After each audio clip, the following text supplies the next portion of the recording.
Hello everyone. जैसे कि हमने लास्ट वीडियो में हमारा फंडामेंटल राइट का एक्सप्लेनेशन और right to equality article 14 to 18 complete कर लिया था, इस वीडियो में हम कवर करेंगे हमारा राइट टू फ्रीडम का आर्टिकल 19। तो आर्टिकल 19 हमें देता है 6 फ्रीडम्स, जो हैं freedom of speech and expression, freedom of assembling peacefully, freedom to form associations and unions, freedom of movement, freedom to reside in any part of India, freedom of profession। तो चलिए बात करते हैं हमारे फर्स्ट फ्रीडम की, जो है freedom of speech and expression. यानी हमारे पास फुल फ्रीडम है कि हम अपनी बात को कह सकें और उसे अच्छे से एक्सप्रेस कर सकें। हम अपनी बात को काफ़ी तरीक़ों से एक्सप्रेस कर सकते हैं, जैसे कि बोल के, लिख के, पेंटिंग करके, डांस करके, गा के, या प्रिंट करके, या और भी बहुत सारे तरीके हैं। फॉर एग्ज़ाम्पल, जब भी गवर्नमेंट कोई नई पॉलिसी या लॉ लाती है, उसके लिए सबके अपने अलग विचार होते हैं। कोई उसके सपोर्ट में होता है तो कोई उसके अगेंस्ट में। अगर किसी व्यक्ति को वो पॉलिसी अच्छी नहीं लग रही है तो उसके पास राइट है कि वो प्रोटेस्ट कर सकें, बट पीसफुली। अब सुप्रीम कोर्ट के अकॉर्डिंग आप ना सिर्फ अपने बल्कि दूसरों के भी व्यू पॉइंट्स को प्रोपोगेट कर सकते हो। प्रेस को भी freedom of speech and expression मिलता है, कमर्शियल एडवर्टाइजमेंट्स को भी मिलता है। वैसे ही इलेक्ट्रॉनिक मीडिया को भी राइट टू टेलीकास्ट है। हम गवर्नमेंट से उनकी एक्टिविटीज़ के बारे में भी जान सकते हैं कि वो क्या क्या काम कर रहे हैं। हम डेमोन्स्ट्रेट भी कर सकते हैं, पिकेटिंग भी कर सकते हैं, लेकिन राइट टू स्ट्राइक हमारा फंडामेंटल राइट नहीं है, बल्कि राइट टू स्ट्राइक जो है वो हमारा एक लीगल राइट है। अब हमारे पास freedom of speech and expression है तो सही, लेकिन उसके कुछ रीजनेबल रेस्ट्रिक्शंस भी हैं, एक्सेप्शंस भी हैं। वो ये है कि हम हमारी स्पीच और एक्सप्रेशन से इंडिया की सॉवरेनिटी और इंटीग्रिटी पर अटैक नहीं कर सकते और स्टेट की सिक्योरिटी को भी कॉम्प्रोमाइज़ नहीं कर सकते।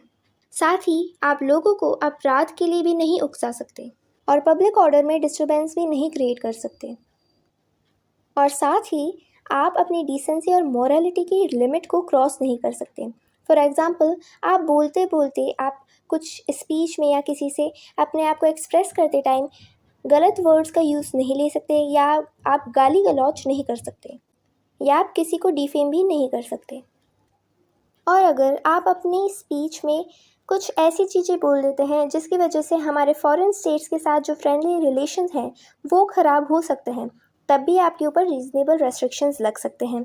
साथ ही आप कोर्ट ऑफिशियल्स को कुछ डिसरिस्पेक्टफुल बातें बोलते हैं जिससे उनकी डिग्निटी कम होती है, तब भी आपके ऊपर रीजनेबल रेस्ट्रिक्शंस लगाया जा सकता है और वो कंटेम्प्ट ऑफ कोर्ट माना जाता है। यानी स्टेट इन सभी ग्राउंड्स के ऊपर रीजनेबल रेस्ट्रिक्शंस लगा सकता है। और इसी के साथ हमारा first freedom of speech and expression ख़त्म होता है। अब बात करते हैं नेक्स्ट फ्रीडम, जो है freedom to assemble peacefully.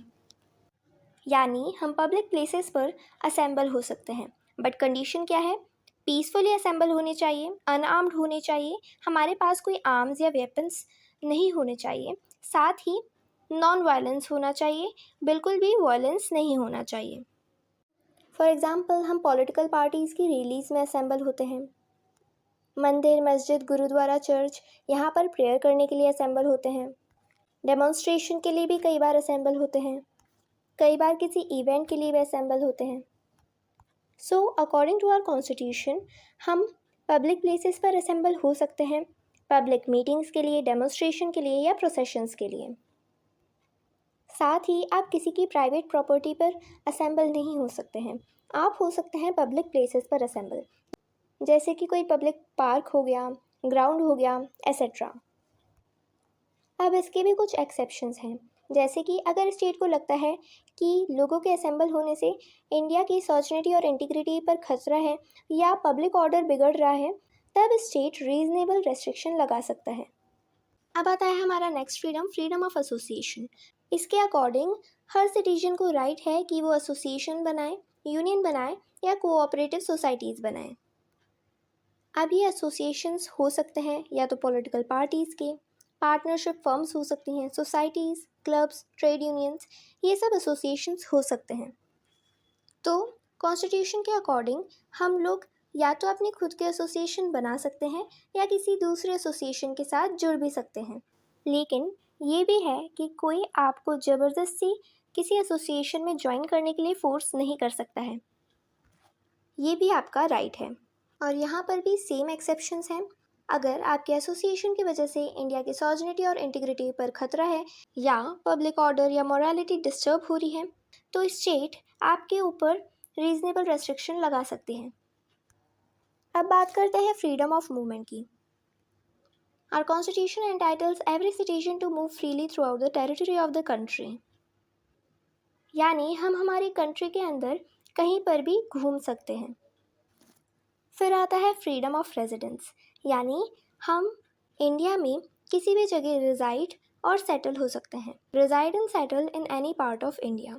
Resided का मतलब होता है कहीं पर भी टेम्पररीली रहना, और सेटल का मतलब होता है वहाँ पर परमानेंटली रहना हो सकता है। अब इन दोनों फ्रीडम के भी कुछ रीज़नेबल रेस्ट्रिक्शंस हैं। वो ये है कि आपके किसी जगह घूमने से या आपके वहाँ पर रहने से अगर जनरल पब्लिक को प्रॉब्लम होती है या इनकन्वीनियंस होता है, और अगर स्टेट भी इस बात को मानता है, तो आपके फ्रीडम ऑफ मूवमेंट या फ्रीडम ऑफ रेजिडेंस को रेस्ट्रिक्ट किया जा सकता है। या फिर शेड्यूल ट्राइब के इंटरेस्ट को प्रोटेक्ट करने की वजह से भी आपकी फ्रीडम ऑफ मूवमेंट या रेजिडेंस को रेस्ट्रिक्ट किया जा सकता है। अब आता है freedom of profession. All the citizens can practice any profession और to carry on any occupation, trade और बिजनेस। यानी आप अपनी मर्जी का प्रोफेशन चुन सकते हैं, कोई भी ऑक्यूपेशन कर सकते हैं या ट्रेड और बिजनेस भी कर सकते हैं। कोई आपको रोकेगा या टोकेगा नहीं। लेकिन इसके कुछ एक्सेप्शंस भी हैं। वो ये है कि स्टेट जो है वो आपको ह्यूमन ट्रैफिकिंग, विमेन ट्रैफिकिंग, इन सब की इजाज़त नहीं देता है। साथ ही आप डेंजरस या हज़ार्डियस इस टाइप की चीज़ें नहीं बना सकते हो। फॉर एग्ज़ाम्पल, आप कोई मिसाइल नहीं बना सकते हो, बम नहीं बना सकते हो। कुछ एक्सेप्शंस ये हैं कि स्टेट किसी प्रोफेशन, ट्रेड या बिजनेस करने के लिए प्रोफेशनल क्वालिफिकेशन नेसेसरी कर सकता है। जैसे कि डॉक्टर बनने के लिए MBBS ज़रूरी होता है, टीचर बनने के लिए B.Ed ज़रूरी होता है, अगर आपको लॉयर बनना है तो आपको LLB करना पड़ेगा, एसेट्रा। और स्टेट खुद भी कोई ट्रेड, बिजनेस, इंडस्ट्री या सर्विस को चला सकती है, और उसमें स्टेट की खुद की मर्जी है कि वो सिटीजन्स को इंक्लूड कर भी सकती है और नहीं भी कर सकती। और इसी के साथ हमारे सारे फ्रीडम्स कंप्लीट हो जाते हैं। आर्टिकल 19 में 6 फंडामेंटल फ्रीडम्स थी जो हमने सारे कंप्लीट कर लिए हैं। अब हम अगले वीडियो में बात करेंगे आर्टिकल 20 की। होप आज का वीडियो आपको अच्छा लगा होगा। Thank you so much for watching.